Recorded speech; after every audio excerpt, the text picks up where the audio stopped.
یہودیوں نے حضور کے معجزات دیکھ لیے، مکے والوں نے بھی دیکھ لی. جس کے مقدر میں ہدایتیں ملے گی، جس کے مقدر میں نہیں ہے نہیں ملے گی. ہدایت تو اللہ کے ہاتھ میں ہے.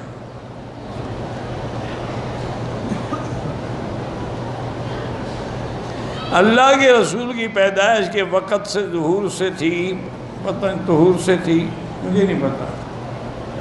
بہرحال مختوم تھے، حضور کو خطرہ نہیں بٹھایا گیا. احرام 2 میٹر لیا تھا، دھونے سے شلنگ ہو گیا. اگر استعمال کے قابل ہے تو کر لو، اتنا چھوٹا ہو کہ استعمال ہی نہ ہو سکے تو نہ کرو. مدینے سے مکہ پہنچے احرام کے حال میں تو ہوٹل میں تھوڑا قیام کیا. رات کے کھانے سے پہلے ہوٹل میں واش سوپ شیمپو سے پڑا ہوا تھا، غلطی سے ہاتھ دھو لی، کوئی بات نہیں، اس میں 1-2 ریال خیرات کر دو. احرام تبدیل کر سکتے ہیں، بالکل کر سکتے ہیں. اپنے ملک میں جو قربانی کرتے ہو وہ الگ ہے، حج کی بکری الگ ہے. حج کی بکری یہاں ہوگی، وہ قربانی تم اپنے ملک میں بھی کر سکتے ہو.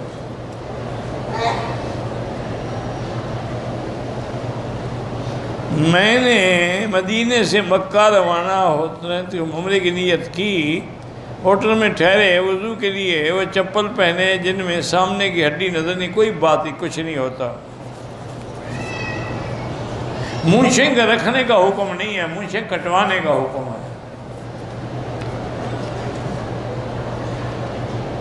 اصلی دودھ 50 روپے پانی ڈال کے نہ بیچا کریں، حرام ہے، وہ پیسے بھی حرام ہوں گے.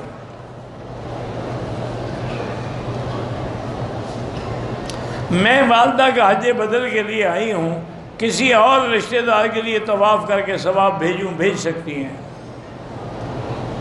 ہر عمل سے پہلے یہی نیت ہو، یا اللہ اس کا ثواب فلاں کو عطا فرما.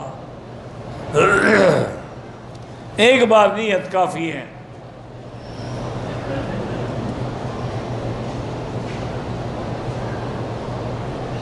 میں ملازمت کے دوران پارٹ ٹائم کام، آفس کے کام سے منسلک کر سکتے ہیں. ڈیوٹی کے بعد آپ کر رہے ہیں نا. میں نے بینک سے گاڑی لی ہے، سود ہے، بالکل خالص پکا سود ہے. ایک آدمی کہتا ہے میں نے یہ کام کیا، میری بیوی طلاق ہو گئی، وہی کام کرتے طلاق ہو جائے گی. خود تو کہا ہے اس کو کسی نے مجبور تو نہیں کیا.